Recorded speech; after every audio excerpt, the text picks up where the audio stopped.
On voulait parler avec vous du projet de loi sur l'économie sociale et solidaire qui lui aussi est en cours d'examen. Il a été adopté en première lecture au Sénat au début du mois de novembre. Il va poursuivre son parcours parlementaire en décembre.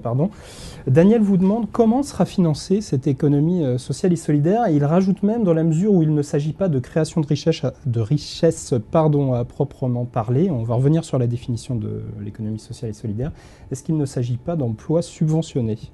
C'est de la création de richesse, c'est là une grosse... Alors, l'économie sociale et solidaire... Elle est non lucrative. Et c'est pour ça qu'on pense qu'elle ne crée pas de richesse. Mais non lucrative, ça ne veut pas dire perdre de l'argent. Quand vous avez une association qui est une association qui fait de crèche, une crèche par exemple, elle rentre des recettes. Mais qu'est-ce qu'elle fait? Pourquoi est-ce qu'elle est non lucrative? C'est qu'elle ne rémunère pas le propriétaire en capital. C'est ça la non-lucrativité. Elle a comme obligation de réinjecter dans l'entreprise elle-même, comme une personne morale, l'entreprise qu'elle soit associative, coopérative ou mutualiste, les profits. La non-lucrativité, c'est ça. Ça veut dire que les excédents, les profits, les bénéfices ne vont pas rémunérer en dividendes le propriétaire en capital. Sur les financements.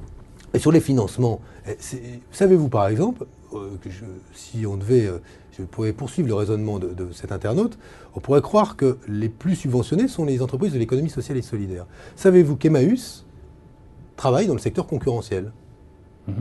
Aujourd'hui, les chiffonniers d'Emmaüs, dès lors qu'ils sont dans le recyclage, la collecte de vêtements, ils sont en concurrence avec qui? Avec des grandes entreprises commerciales comme Veolia, par exemple. Veolia va bénéficier du CICE, le crédit d'impôt. Emmaüs, non. Parce qu'elle ne fait pas d'impôt sur les bénéfices des sociétés. Quelle est la plus subventionnée des deux? L'ESS ou pas l'ESS? Donc, je veux juste dire, alors Veolia est une entreprise qui de plein d'autres qualités, mais Emmaüs, elle, a des entreprises d'insertion, travaille avec des salariés un peu cabossés par la vie, qu'on essaye d'accompagner. Donc pour ça, Veolia, Emmaüs va être subventionné, mais sur son activité de collecte, elle ne le sera pas. Alors la loi prévoit à peu près... Donc il n'y a pas de financement, il n'y a pas de budget de l'ESS.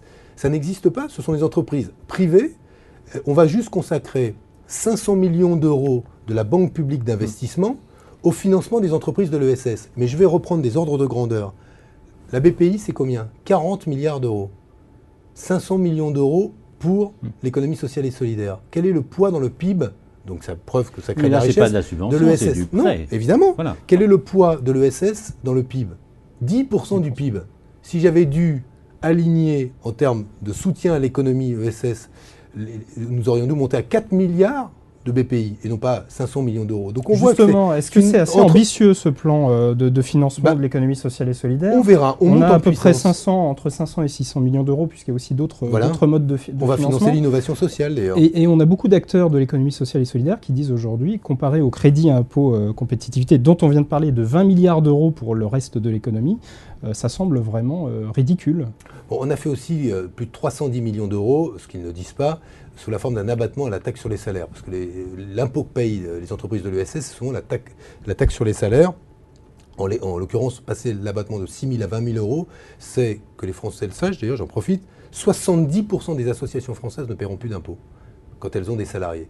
Les entreprises les associations qui ont entre 1 et 15 salariés seront pour la plupart toutes exonérant du paiement de la taxe sur les salaires. Ça coûte 314 millions d'euros au budget de l'État.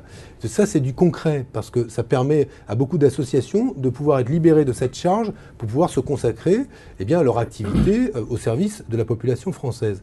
Mais oui, c'est du jamais vu ce que nous faisons avec BPI, avec le soutien fiscal au et c'est assez ambitieux. Il faut que les projets arrivent à maturité. C'est un chiffre, vous savez, plancher. Si ça doit aller au-delà, si dans le médico-social, dans le secteur de l'économie verte, de l'économie circulaire, il y a d'autres projets, des projets industriels qui réclament plus, il n'y a aucune raison. Il peut y avoir des financements supplémentaires? Évidemment. Vous dites